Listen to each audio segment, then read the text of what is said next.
Assalomu alaykum vatandaşlar. Mustaqillik yolda izlanish programmamizning 17 soniga hoş geldinglar. Bugun biz programmamizga Sharq Turkiston sürgün dokumenti Bosh minister Abdulahad Nur efendimni hurmat bilan taklif qildik. Abdulahad Nur efendim, programmamizga hoş geldiniz. Rahmet, hoş bulduk. Bu qitim qurultaydan keyin siz Sharq Turkiston sürgün dokumentiga bosh minister bo'lib saylandingiz. Bu program chiqarish jarayonida biz bir xatolik qilib, bu vaqtni xato qilib qo'yibdik. Istanbul bilan Olmaotaning vaqti 1 soat kechikib qolibdi. Oldi bilan buningda bir uzrxohlik so'rab o'taylik. Endi siz bu bosh minister bo'lgandan keyin sizning vazifangiz, majburiyatingiz oshdi. Qilgan ishlaringiz bunayt nurg'un bo'ldi. Uning oldida siz diniy jihatdan bizga nurg'un tarbiyalarni berib, bizningki hukumatimizningki to'g'ri yo'lga qarab menishiga nurg'un kuch chiqardingiz. Hamdaki vazifangiz buningdan ortiq bo'ldi. Biz bevosita savoldan tushaylik. Birinchi bizning xalqimiz shunchalik ig'ir irqiy qirg'inchilik ostida turibmi, nima ish qo'zg'alolmaydi degan savolga bir javob berib boqqan bo'lsangiz. Rahmet. Euzubillahimineşşeytanirracim. Bismillahirrahmanirrahim. Esselamu aleyküm qarindaşlar. Sharqiy Turkiston xalqi bu qadar og'ir irqiy qirg'inchilik ostida turib nima uchun qo'zg'alanmaydi degan savol. Buning javobi qo'zg'alanmaslikning sababi tavakkul ibodatining hayotimizdan ko'tarilib ketganligidan bo'ladi. Bizning dinimizda Allohga tavakkul qilish deydigan bir ibodat var. Bu ibadet asasen Xitoy tajovuzchilari vatanimizga bostirib kirib, bizning milliy ma'rifimizni va diniy ma'rifimizni cheklab etgandan keyin xalqimiz nadon qog'achqa diniy va milliy ma'naviyatlaridan oziq ololmag'achqa xalqimizning ruhi bek zaiflab ketdi. Ruhiy jihatdan zaiflab ketdi. Ankin xalqimiz o'ziga yotlashib ketdi.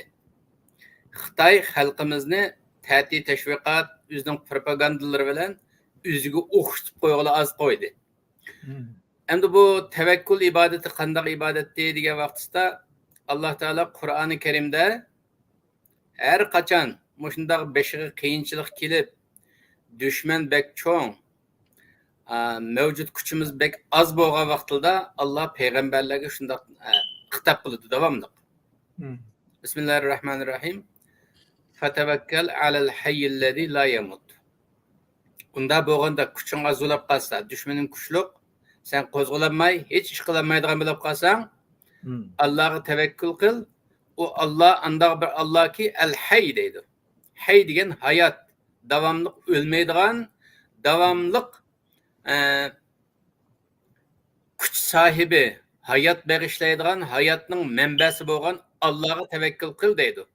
Nima uchun Alloh bu yerda o'zining Alloh degan ismiga atayni maxsus al-hayy ismini qatadi, hayot degan ismini qatadi degan vaqtda, chunki bizning hayot qilishga ehtiyojimiz var. Hayotga ehtiyojimiz var. Bizning hayotiy kuchimiz ojizlab ketgachga, bizga hayot berguchi Alloh, "Menga tavakkul qilsang, sana hayot beraman. Kuchlanasan, dushmaning kuchli bo'lgan bilan, u dushman mendan kuchli emas, sen kuchli bo'lgan vaqtingda o sana hazır kuchli ko'ringan dushman ojiz bo'lib qoladi.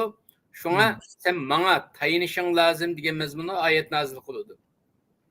Unda bo'lgan vaqtda bu tavakkul ibodati nima? Buni tushunishga to'g'ri keldi-ku. Tavakkul arabcha kalima. Tafa'ul vaznisida vakil yiltizidan chiqadi. Vakil degan Uyg'urcha qo'llanimizga, masalan, millat vakili deymiz. Millatga vakolatan parlamentning ichida ish bajaradigan odamni millat vakili deymiz.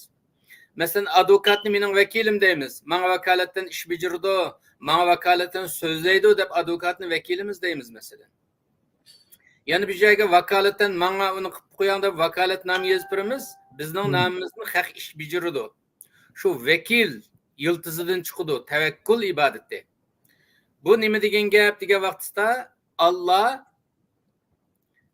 bizni yaratib, bizni yaratgan bo'lg'achqa bizga nimaning yaxshiligini, nimaning yomon ekanligini Alloh o'zi biladi. Allah Qur'onda deydi, "Ala ya'lamu men xalaq." yaratan zat özününki yaratgan mahluqlarını bilmesmi? Degan bir savol var bizga. Albatta Allah bizni yaratgandan keyin Allah bizni eng yaxshi bo'ladi. Bir mashina ishlab chiqargan fabrika, o'zi ishlab chiqargan mashinasini eng yaxshi bo'ladi-ku. Shunga o'xshagan Allah bizni eng yaxshi bo'ladi. Shunda bo'lgandan keyin bizning nimaga ehtiyojimiz borligini, biz uchun nimalarning yaxshi ekanligini, nimalarning yomon ekanligini Allah biladi. Allah bilib bizga mushundaq vataningni mustamlikaga tushib qolgan vaqtda mustamlikachiga qarshi, ishg'olchiga qarshi urush qilinglar deb amr qiladi. Mushunda urush qilsanglar, vaqtli xalq o'lib ketgandek, o'q tekkandek, shahid bo'lgandek ko'ringan bilan amaliyotda az inson o'lisizlar, vataninglarni, millatinglarni saqlab tuta olasizlar. Shuning uchun Allah buni biladi. Allah dushmanga qarshi urush qilinglar, dushmanga qarshi mujohida qilinglar degandan shuni qilinglar degan maqsadda bizga yo'l yo'riq beradi. Bu yo'l yo'riqni hamda bu tevekkül ibadetini biz icra qilish jarayonida oldi bilan Allohning bu dunyoga qo'yib qo'ygan qonuniyatlari var. Ma dunyoda g'alaba qilishning yo'li ma'vo, sabab va natija qonuniyati degan bir qonuniyat var. Cause and effect deydi İngilizce'de. Sebep ve netice kanuniyetini Allah bu dünyaya yaratıp koygan. Aldılan Allah bizni şu sebep ve netice kanuniyetiga amal qilsan deydi. Yani kulunda nima bo'lsa kuch, iqtisod, ma'naviy, moddiy nima bo'lsa buni bilan tayyorlik qilsan deydi. Oxirisidan keyin Allohga tayinib, Allah mushundaq urush qilsang yaxshi degandan Allohga ishinasan deydi.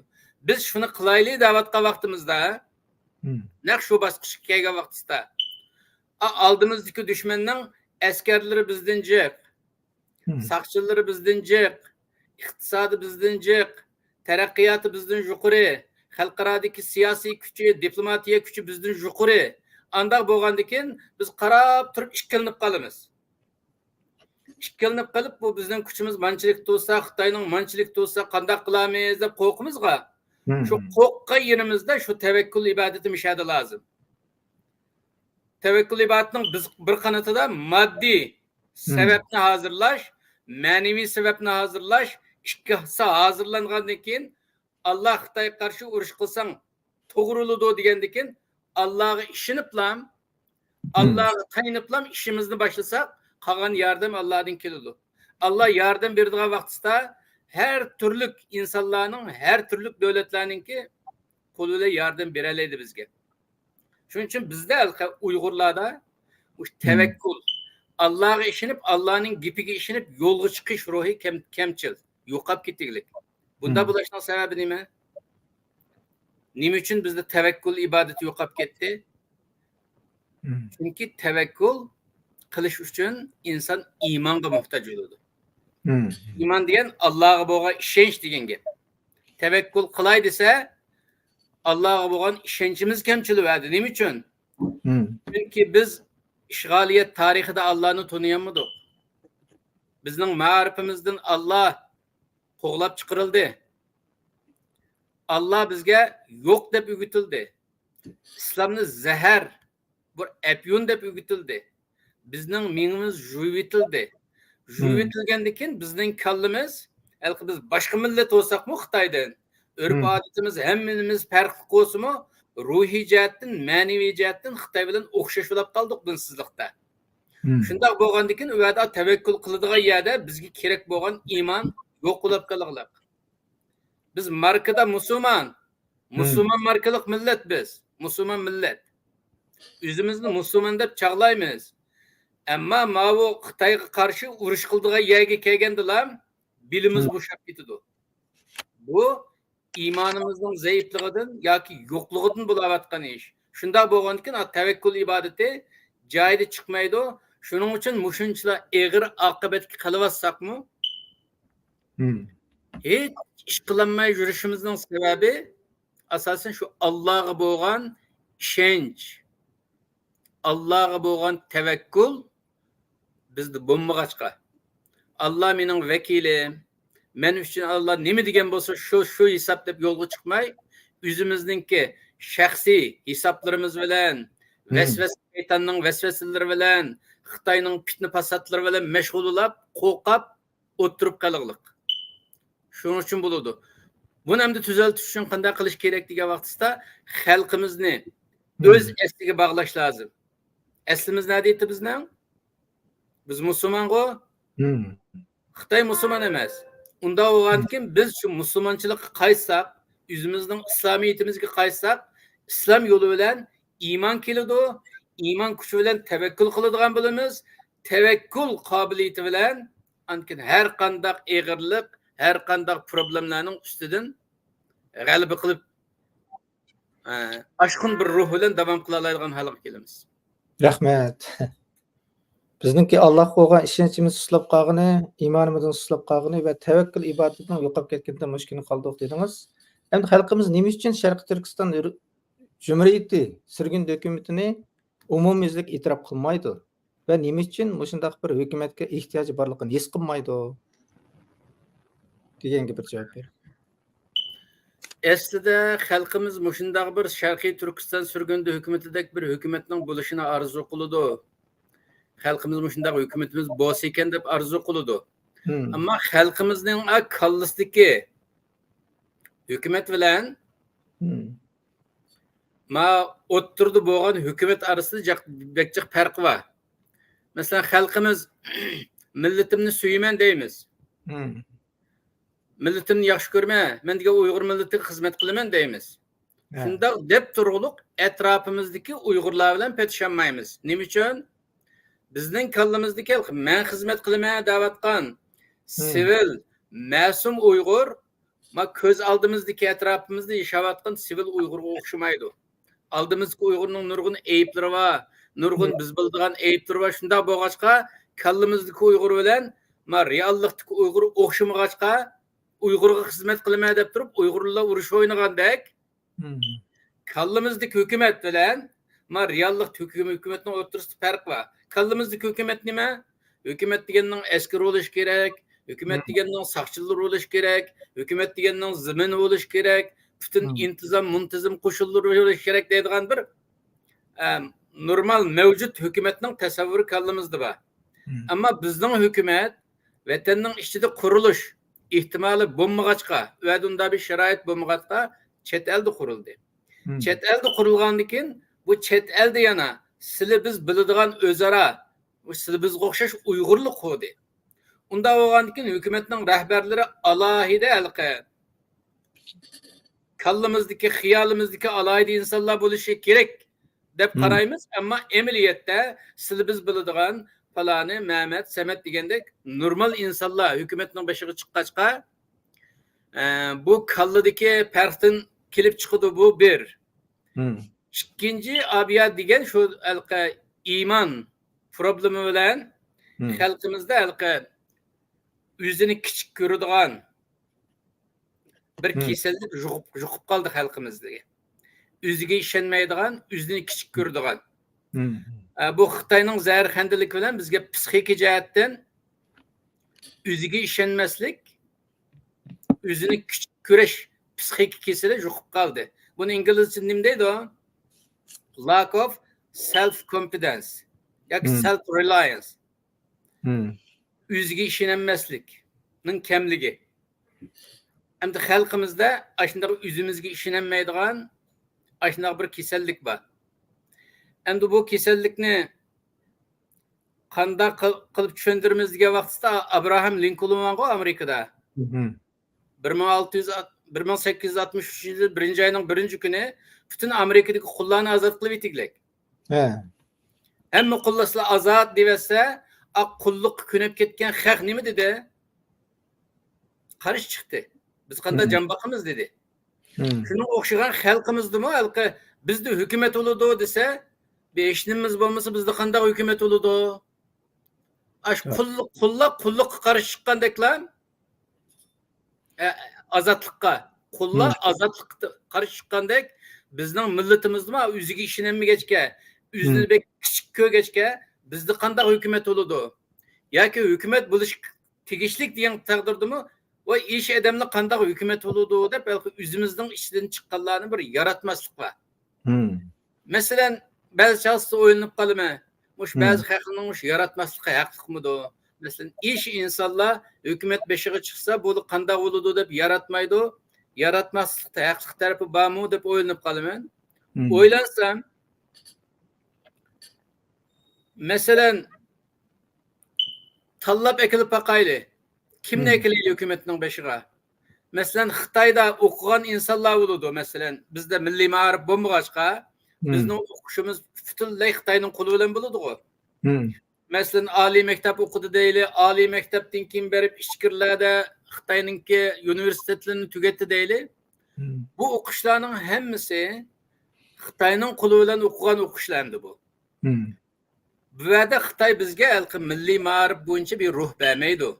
Butunlay assimilyatsiya qilib mingimizni juydigan darslarni o'tidi u yerda.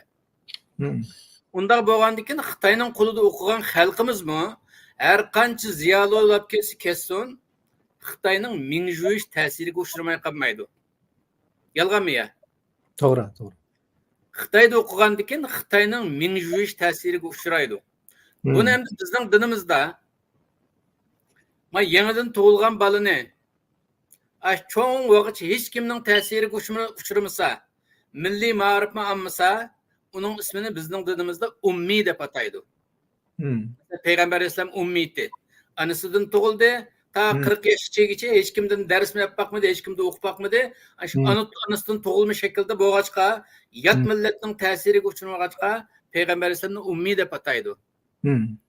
Yot millatning ta'siriga uchramaslik bek ulug' bo'lg'achqa Payg'ambar alayhisalom shu sababdan payg'ambarga bo'lib tanlanirlik. Ma yot millatning ma'arifining ta'siriga uchramadi dedi. Endi mushundaq ummiy insonga milliy ma'arif bilan bilim bergan vaqtimizda buning etini nima deymiz bizning dinimizda? Ahli ilm deydi. Ahli ilm bizimiz Uyg'urcha deymiz-ku, ilm ahli yani. Ya ahli. Bu ummiyga milliy ma'arif ruhi bo'yicha bilim berilgan vaqtida islom ruhi bilan buni ahli ilm deymiz. Agar bu bolaga yot millatning tarbiyasi berilib qolsa-chu, ta'lim tarbiyani, ma'arifni yot dushman millatdan olib qolsa-chu, o'zi musulmon bo'lsin, buni ahli kitob deyiladi. Jiq anglaymiz, ahli kitob deb bo'g'icha aqlimizga yahudiylar, xristianlar keladi. Yolg'iz ahli kitob ullam emas. Ahli kitob degan Alloh tarafidan samaviy kitob berilgan turug'liq, u samaviy kitobning ruhi bo'yicha mangmay, yotlarning ta'siriga uchrab o'zgarib ketganlarga deyiladi. Bu nuqtadan aytgan vaqtda Xitoy ma'arifida o'qigan bizning ziyolilarimiz, hatto Xitoy islomiy universiteti ochdi-ku, Urumchida birisi bor. Beijingdami bor islomiy universitetlari deydigan. Xitoy o'qitgan maktab mayli islomiy maktab bo'lsin, mayli fanniy maktab bo'lsin, u yerdan kelayotgan ta'lim tarbiya insonlarimizni ahli kitob qilib yetadi. Ummiy holatini buzib yetadi. Unda bo'lgandan keyin bizning ishimizdan chiqqan har qanday yo'g'on professor, doktor deymiz. Masalan, biladiganlarimizni qarab boqayli, millatga qanchalik xizmat qilyotdi. Bo'lmasa qilaydiz qilg'ichiligi bor, qobiliyat bor, talant bor, o'qigan. Nima uchun xizmat qilinmaydi? Kallasi juyilib, buzib yetilgachga mushundoq bo'lib qoladi. Unda bo'lgandan keyin biz Uyg'ur millati umuman qilib aytgan vaqtda biz davlatimiz tartib olingandan keyin davlatchilik tajribasi va davlat tutib turish, hukumat qurish, hukumat boshqarish tajribasi asosan hammamiz o'xshab ketamiz.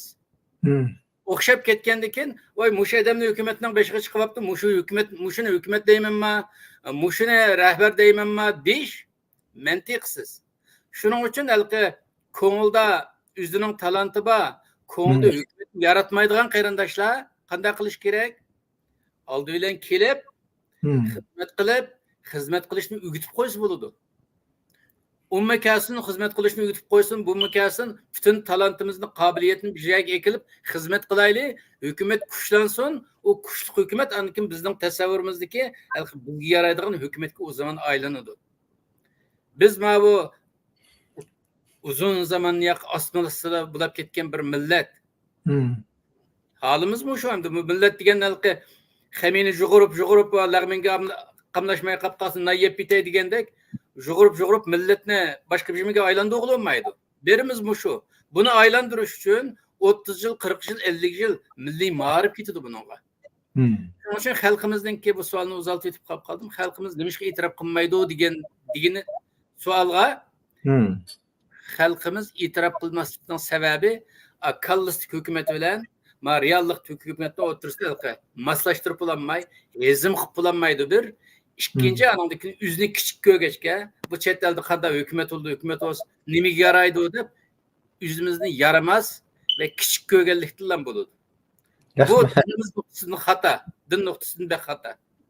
Doğru. Bu özünü kichik ko'rgani uchun o'zining hukumatini kichik ko'radigan bu ahvol tufayli bizning hukumatimizni e'tirof qilmaydigan bundoq bir umumyuzlik bir ahvol kelib chiqdi deb qarasak, hukumatimizga ishlaydigan va o'zining kuchini sarf qilishni xohlaydigan bo'lsa, har qanday bilim egalari, har qanday insonga biz ikkimiz ochiq.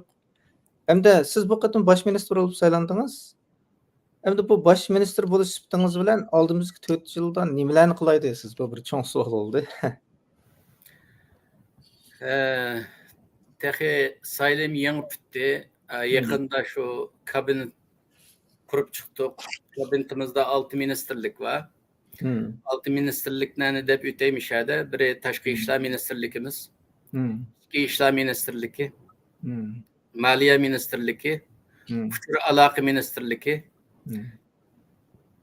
Anondikin Ma'arif, Din ve Ma'arif Ministerliki. Din bilen ma'arifni birleştirip ettik. Nima uchun degan vaqtda Xitoy din bilan ma'arifni arviti diye. Dinni zaharlik apyon degachga xalqimizni dindan arib etgachga biz milliy ma'arifimizni hem pendin hem dindan armaymiz. İkisini bijelip mangadigan bo'lg'achqa, din bilan fanni birlashtirish maqsadimiz bo'lg'achqa, shuning din va ma'arif ministerligi deb ministerlikdan buni qo'ydik. 6. ministerligimiz anandan aile, yoshlar, ayollar Kişilik hukuk ministerligi deb 6 ministerlikimiz var. Bu ministerlikten üzgüçlük ama şu 4 yıl içinde kılalaydigan hizmetlerimiz var. Bugünkü parlament yığınımızda, tor yığınımızda bütün milletvekillerimiz komisyonlara ve ministerliklerge bölündü. Bunun dikinemde kılıdığan işlerini şu ministerliklerde değiş arkalık bunu tepsili sözleşimiz. Ama mening tözül işte kılalaydıganım, kılalaymiz dep qaraydıganım. En mühimi Şarkı Türkistan'ı Xitay tecavüzçileri tarafından besevelengan devlet dep xalqarani itiraf kıldırış. Xalqarani muşunda dep itiraf kıldığı vaqtimizda anki Xitay o meninki içki işimteyi o çitti bu çitti deydigan işni tugaydı o. Xalqara bu senin içki işin emas, bu işgal kılıngan zemin deydi o. Bizni itiraf kıldı anki xalqara adımı destek kilişki başlaydı. Bu taşqi jihatga qilishga tegishli birinchi numurliq vazifamiz bu. İkinci vazifa öz xalqimizga mana shu 4 yil ichida Sharqiy Turkiston sürgün hukumatini itiraf qildigan holga kelish. Xalq bilan aloqa qilish, xalq hukumatini tunishtirish, xalq ideviy jihatdan xizmat ishlash orqali hukumat bilan xalqning orasida bog' qurib, öz xalqimizning, öz hukumatimizni tunishini qo'lga keltirish. Asosliq shu ikki nishon bor. Qag'inni hamda bu vazifani ado qilish uchun shu ministerliklar bilan vazifa olib ishlaymiz. Natija qozonamiz deb umid qilamiz Allohdan. Rahmat. Siz de bu 6 ministerlik bo'landiq dedingiz. Siz shu ministerlarga ishni olamsiz? Ular sizning topshirgan vazifani bajara olamsiz? İşinemen, işinishga majbur. Nima uchun degan vaqtda ishonch yo'q yerda xizmat qilg'ili bo'lmaydi. İşenmesek bo'lmaydi, ishonmasak bir araya kelgili bo'lmaydi. İşinimiz anandakin insanlar bizning ministerlikimiz olsun, başka qarindoshlarimiz olsun, üstüge tushgan vazifani Allah rızasını deb vaqtini chiqarib, iqtisodini chiqarib ish qilsalar, o'ddisdan chiqilib bo'lmaydigan ish yo'q, qilib ketadi. Endi deb qo'ydigan bir gap, bizda boshliq deymiz-ku. Başlık bu Arapçası reis deyimiz. Reis Arapça kelime. Reis'ten çıkıldı. Reis degan baş degan gap. Reis degan başlık degan gap. Şu ismidan chiqib turdi ayni. Baş degan nimaga yaraydi o? Bizga yarmaydi o. Baş bilan ya tamg'iyat qilolmaydi o. Ya bir yerden su ekegil olmaydı, ya mangul olmaydı, ya bir yerden tutkul olmaydı. Mangdığanga put lazım, tutduğanga kol lazım, kürdüğanga köz lazım, nefes alığanga öpkü lazım. Bu baş fekatla mişad turup, senin vazifen avu, senin vazifen mavu deb vazife veriş ve vazifenin hesap elişki yaraydı. Şunun için bizden hem de galibi kılışımız nemige bağlıyık dese, bu hükümetimizdeki milletvekillerimizge ve halkımızga bağlıq. Milletvekillerimiz canı dil bilen hizmetini kılsa, halkımız ma bizden hükümetimizken kollaydı deb kollap berse, kılgılı bolmaydigan iş yok. Anadaki onu kılgılı bolgandikin reisning kallasiga nima keladi? Boshliqning kallasiga o'ylab bakmagan taktikalar, o'ylab bakmagan planlar keladi. Masalan, bir insan bir yerga musobaqaga tushib, mahallasidan musobaqani yengib olsa, o rayon bo'yicha birinchi darajali bo'ladi. Anandaki memleket bo'yicha birinchi bo'lish xiyoliga keladi uningki. Hemen memleket bo'yicha birinchi bo'lmasam bo'lmaydi dedi. U yerda birinchi bo'lsa, xalqaro bo'yicha birinchi bo'lish o chaqda kallasiga keladi. Aş mahallasi turiblan birinchi bo'lanmay davomli mushaydigan odam, mag'lub bo'ladigan odam, men xalqaroliq musobaqa qatnashmayman deyolmaydi. Shuning o'xshagan bizmi başta başlagan kichik ishimizni qila olsak, cho'ngroqi ilhom bo'lib kallamizga keladi. Uni qila olgandan keyin uning cho'ngroqi keladi, uni qila olgandan keyin uning cho'ngroqi keladi. Hatto hammani bajarib keta olsak, xalqaroda insonlarning kallasiga kelmagan xizmatlar, insonlarning kallasiga kelmagan vizyon, ko'z qarashlar insonning kallasiga keladi. Shuning uchun bu halqi o'zimizning a'zolarimizning va xalqining qo'llab quvvatlashiga va ish bajarish qobiliyatining yuksakligiga bog'liq. Qanchalik bizningki milletvekillerimiz, a'zolarimiz va xalqimiz bir-biri bilan qo'llashib, yo'lda birga maqsak, g'alaba qozonsak, shuncha obdan bo'ladi. Shuning uchun ishinaman men, milletvekillariga ishinaman, ministerliklarga ishinaman. Bu ishni qilib keta olamiz deb ishimiz, chunki Allohga ishonamiz. Chunki Alloh yo'lida mangan odamga Alloh o'z yo'l ko'rsatadi. Bu Qur'onning hukmi. Rahmat. Endi bu 4 yil oldimizda siz o'ylab baksanız eng chong xirist nimada? Bizningki eng chong xirist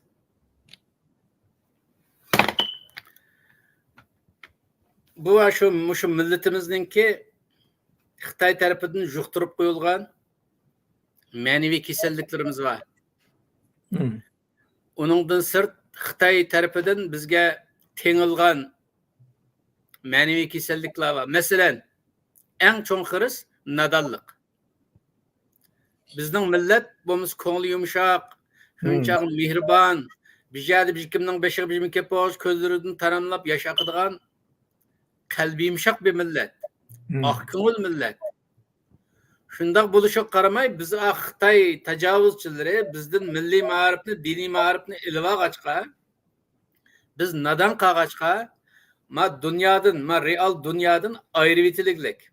Vatandakilar zodi uchiq turma, ya sirtdan chegil olmaydi, ya ichidan chiqil olmaydi. Vatandakilik zodi shundoq. Biz chet elga chiqqanimi 15-20 yilni yoqi, chet elga chiqqan bilan til bilmagachkan, ma'rif seviyemiz chet ellikligiga yetmagachkan, yetishib bulaqliq emas xalqaro seviyaga. Bizning seviyemiz xalqaro seviyaga yetishlik emas. Shuning uchun bizda hala bu chet eldagilardimi nadonlik nihoyat og'ir. Shuning uchun bu nadonlikni tugutish uchun ma'rif ministerligimiz va buning bilan g'alaba qilamiz. Lekin ikkinchi yo'g'on ofat bizda kambag'allik. Bizda vatanda kichikina do'kon ochib qo'yguchi, kichikina iqtisod tiklab qo'yguchi, Xitoy kelib 10 mingchali, bu 7 mingchali deb zarba qilib iqtisodiy jihatdan yoljitmay, hammamizni kambag'al qo'yg'achqa, normalda kambag'al bir millat emas biz. Agar erkin qo'yib bersa 10 yilda Xitoylardan eshib ketgidek darajada aqlliq bir millat. Ammo Xitoy shuni bilgachka bizni davomli iqtisodiy jihatdan zarba urib, uni qilsak mayandan yo'q qilib yetib buni qilsak mayandan yo'q qilib qolgan, 5 yilda 10 yilda bir qatimdan zarba urib bizni kambag'al qilib etgachka, Yani chet elge kaçıp çıqalıqanlarımız mı? Bu kemballik bilen chet elde bir iqtisadi jihatdan muvaffaqiyat qazanganlarımız bek az. Şunun için xalqimizda hem de kemballik bo'lgandan xalqimiz shu o'zining qo'sqini to'yg'izish bilan bo'lib ketaylik. Vatan mustaqilligi bilan asosiy jihatdan chulus tegmaslikning sababi shu. Endi bu xalqimizningki bu kemballik kesilimiz bor. Buni endi kesel deb atayman, chunki Xitoy yuqtirib qo'ygan bo'lg'achqa, shunday deyman. Endi bunimi shu xalqimiz ishchan bo'lg'achqa, xalqimizningki aqlli xalq bo'lg'achqa, shu maliya ministrligimizda tuzilgan plan projeler bilan xalqimiz bilan birlashish, qaynishish orqali buning ustidan kagil bo'ladi deb o'ylayman. Uchinchi xatar hamda aramizda bir ixtilof bor. Bu ixtilof o'zligidan emas. Buningda shu Xitoy istixborotining qo'li bor. Xitoy istixboroti hamma yerga o'zining odamlarini, g'alchilarini silish orqali qalaymiqan tashkilotlarni qurdirib, u tashkilotni bunga qarshi, bu tashkilotni unga qarshi annikin jutlab jimasa deb hamma jutliqlar o'zininki tashkilotlarni qurib olib, u yerlik, bu yerlik deb ajoyib fitna chiqarib etaylik Xitoy hozir. Endi bu fitnaga taqobil turish uchun ma'arif kerak. Endi ma'arif ministrligimizda bu vaqtda tayyorlangan plan projeler var. Şu plan projeler bilan endi xalqimiz bilan aralashish orqali Xitoyning qora propagandasini, zaharlik propagandasini echib tashlab, ey xalqimiz, biz hammamiz Sharqiy Turkistonlik, bir yerda tug'ilib qolganga ustun bo'lib qolmaydi. Yana bir yerda tug'ilib qolganga tuvan bo'lib qolmaydi. Hammamiz o'xshash bir millat, dushmanimiz bir degan mazmunda tashviq qilish orqali xalqimizni isloh qilib ketgil bo'ladi deb qarayman. Shu eng chong problem nadonlik, faqirlik, ichki ixtilof. Bularni hozirgi yangi hukumatningki ministrligidagi projelar bilan hal qilib ketgil bo'ladi deb qaraymiz. Rahmat. Hamda xiris boyada fursatmi bo'ladi? Sizningcha bu 4 yilda bizga chong fursat kelamdi? Fursat keladi deb qarayman men. Nima uchun degan vaqtda hozir Xitoy yo'g'inab, haddidan eshib dunyoga ko'z tikkilik, butun dunyoga xo'jayin bo'laman deb ko'z tikkilik. Bu dunyoga xo'jayin bo'lsa, Xitoyningki qanday baloyi ofatlarni olib keladiganligini cho'ng davlatlar biladi. Ammo atrofda kichik davlatlar bilmasligi mumkin. Yoki bilsa-mu pulning tatliligidan gap qilmayotgan bo'lishi mumkin. Ammo Xitoy dunyoga xo'jayin bo'lsa, bu atrofdagi davlatlar butun dunyo shu Xitoyning Xinjianglariga aylanib ketadi. Xitoy Sharqiy Turkistonni bosib olib Xinjiang deb nima qilyotdi-ku? Xinjiangning taraqqiyoti Sharqiy Turkistonlik foyda bo'lmayotdi-ku? Bu Xitoy Xinjiang deb atagan bilan uning taraqqiyoti shu Xitoy uchun. Va Xitoyning yashashi uchun, Xitoyning abadlabad shu yerda yildiz tortish uchun bir ishlar o'tadi Xitoy va'da. Sharqiy Turkistonlikni butunlay yo'q qilib o'tish maqsadida bir faoliyat bor. Agar Xitoy dunyoga hokim bo'lib qolsa, butun davlatlar shu Xitoyningki shu Xinjianglarga aylanib ketadi. Endi buni nurg'un davlatlar biladi. Bilmaganlarga endi shu 4 yil ichida Xitoyning shu tahlikalik bir maxluq ekanligini, bir davlat ekanligini dunyoga anglata olsak, anki xalqaro uni tunisa, anki bizga yordam berish kallasiga keladi. Xitoyning hozirgi kichkina vaqtlik foydani deb Xitoyga ha degani bilan keyin davlatning ishg'ol qilinadiganligini tunib ketgandan keyin buning oldini olish uchun bizga yordam qiladi, siyosiy sharoitlar hozirlanadi deb umid qilaman. Shuning uchun fursat oldimizda bor deb qarayman men. Agar shu fursatni ching tutib, hukumat va xalq birlashib ish qila olsak, fursat bor. Rahmat. Bizga chong fursat mavjud ekan. Endi bizning hukumatimizda, bizning Sharq Turkiston xalqimizda ma'lum odamlarda o'zini kichik ko'rgandan keyin hukumatni kichik ko'radigan va toza ko'z qilmaydigan ahvol bor. Ammo bu hukumatda qanday esil odamlarningki xizmat olayotganini asli deyish kerak emas edi. Men bir deb qo'yay. Abdulahad Nur apandim Arabcha, Turkcha, Uyg'urcha va inglizcha 4 xil tilni siz yaxshi bilasiz. Bu qatim bizning qurultayda siz inglizcha islom dinininki duolarini va tushunchalarini inglizcha so'zlab o'tdingiz. Ondan keyin bir dua qildingiz, shunda go'zal. Hammamiz qattiq ta'sirlandik. Ondan keyin bizga shu tarbiya berish jarayonida cultural taqvodorlik deb bir gap qildingiz.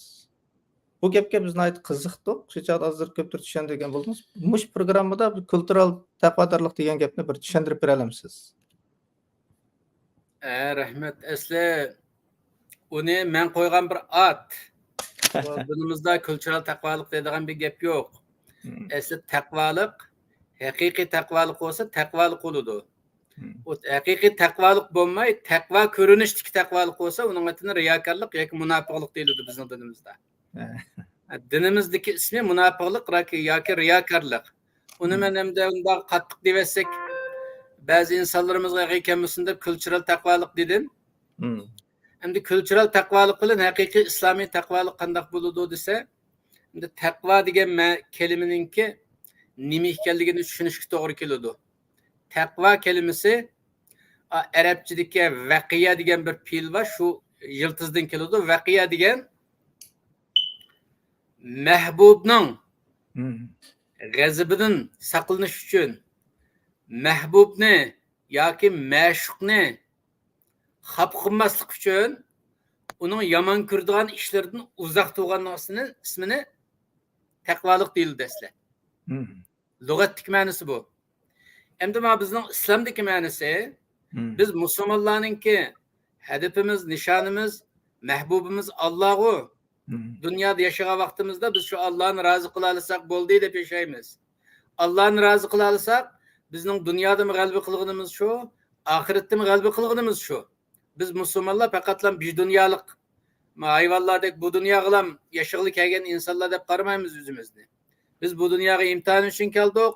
Asli yashaydigan ya oxirat. Shuning uchun shu oxiratni, shu abadiy hayotni qozonish mush dunyoligimizga bog'liq. Mush dunyoda qozonmasak bo'lmaydi.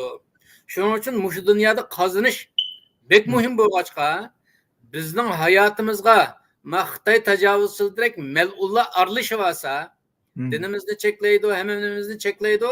Andikin biz oxiratimizni qozonmaymiz deb barliq dardimiz shu edi. Bu 50-60 yillik hayot bu dunyodagisi.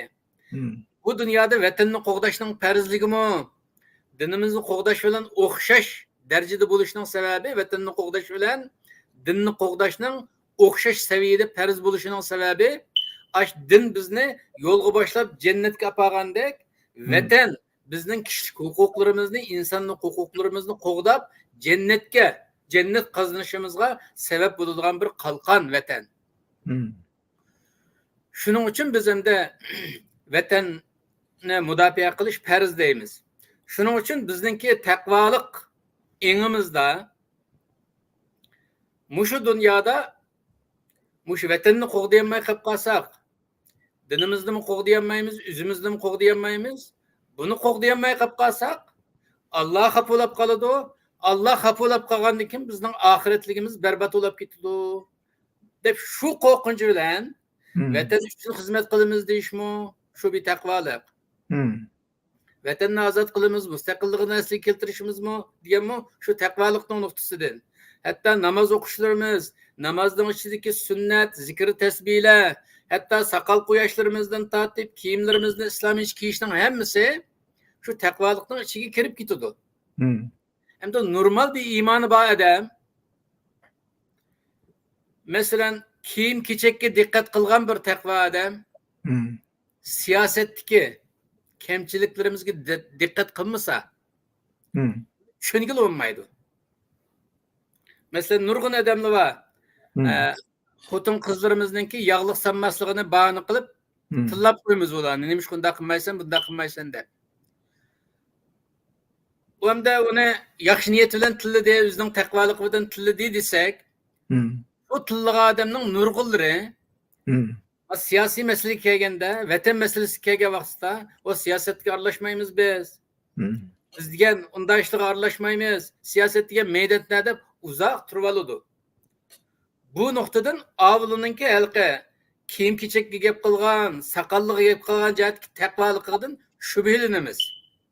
Shuning uchun bu odamdagi bu kultural taqvolikqa o'xshaydi.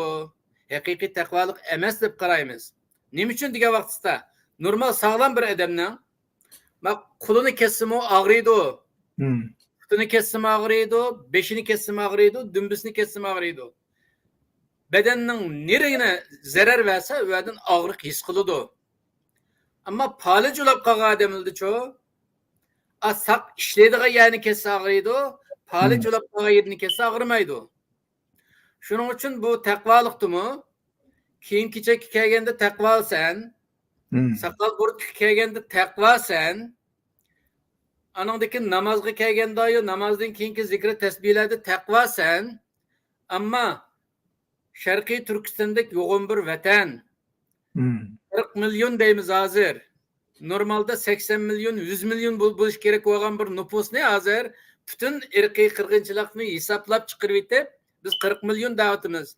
40 milyon insonni musulmonni qo'g'daydigan bir vatanni Xitoy tortib olsa, u tortiliblam turmay, butun iqtisodiy jihatdan bulangchilik qilib olsa, ma'naviy jihatdan ma'naviy muqaddasotlarimizga buzg'unchilik qilib olsa, haqorat qilib olsa, depsindi qilib olsa, bütün ailemizni, ayollarimizni digil olmaydigan darajada depsindi qilib olsa, buning bilan yana karim yo'q, hala men siyosatga aralashmayman deb juralash bir taqvo deyiladigan insonga yarashadigan gap emas bu. Shuning uchun u tipdagi insonlar hamma insonni bu furuat masalalarga degan shaxsiy masalalarga taqvolikqa mayonga tortib, ana masalalarga insonning iymoniga, oxiratligiga munosabatlik siyosiy bo'lgan yo'g'on masalalar kelgan vaqtda aralashmay turib olishi yoki aralashmaslikni tashabbus qilishi, o'zi talib o'qitayotgan turliq, bolalarni dinda o'qitayotgan turliq siyosatga aralashmanglar deb tarbiya berishi bu saxtipazlikning ifodasi. Buni halqa bu munofiqlik, riyokorlik desak bekti ketmasin deb shu kultural taqvolik deb atishimning sababi shu. Halqa kultural taqvolik degan halqa Uyg'urlar kulturi bo'yicha do'p kiyib qo'ymiz-ku. Hayit bayramında. Şunun o'xshagan hamda o'lim o'zalqi musulmon bo'lg'achqa shunday deb qo'yayotganlar gap. Asli islomiyat bilan, musulmondarchilik bilan aloqasi yo'q. Asli iymonidan, taqvosidan manbalangan bo'lsa, bu cho'ng ishlarga ko'ngil bo'lgan bo'ladi. Shuning uchun uni kultural taqvolik deyishimizning sababi shu. Ko'p rahmat. Bu gapni bek yaxshi yasabsiz. Bu xuddi saxtipazlik, shaklni qilib meg'zini qilmaslik degandek bir gapga yetibdi. Bugungi bu suhbatimizga nurg'un yangi narsalarni deb berdingiz. Ko'p rahmat. Siz o'zingizning suhbatingizda tavakkul ibodatining yo'qib ketgani, bizdagi iymonning suslab ketgani, yana Allohga bo'lgan ishonchning bir eskartdingiz. Bundan keyin qilmoqchi bo'lgan xizmatingizda Sharq Turkiston zaminini biz besilingan zamanı Xitoy tarafidan ishg'oliyat qilingan, besilingan zaman deb e'tirof qildiramiz degan nishoningizni o'tirib qo'ydingiz. Bizdagi xristianlarning nodonlik, kambag'allik va ixtilof ekanligini va buni o'zimizning ma'rif orqali asliga keltirish imkoniyati borligini dedingiz. Bizda xristian bor, umid, ishonchim bor va fursatım bor. 4 yillik xizmat oddiy bo'lmaydi. Hammamizning o'rtaq tirishchanligimizga bog'liq va barliq Sharq Turkiston xalqiningki o'rtaq tirishchanligiga va bizni qo'llab quvvatlashiga bog'liq. Bugungi bu suhbatimizga qatnashib berganingiz uchun ko'pdan ko'p rahmat. Alloh sizdan rozi bo'lsin. Rahmat. Rahmat. Kelar qatimliq suhbatimiz o'z vaqtida bo'ldi, to'rda e'lon bo'ldi. Bizningki hozirgi planimizda Saragul xonimni ziyorat qilmoqchimiz. Hammanglarning mush vaqt xayrli bo'lsin. Xayr xo'sh. Allohga emanet. Allohga emanet. Allah.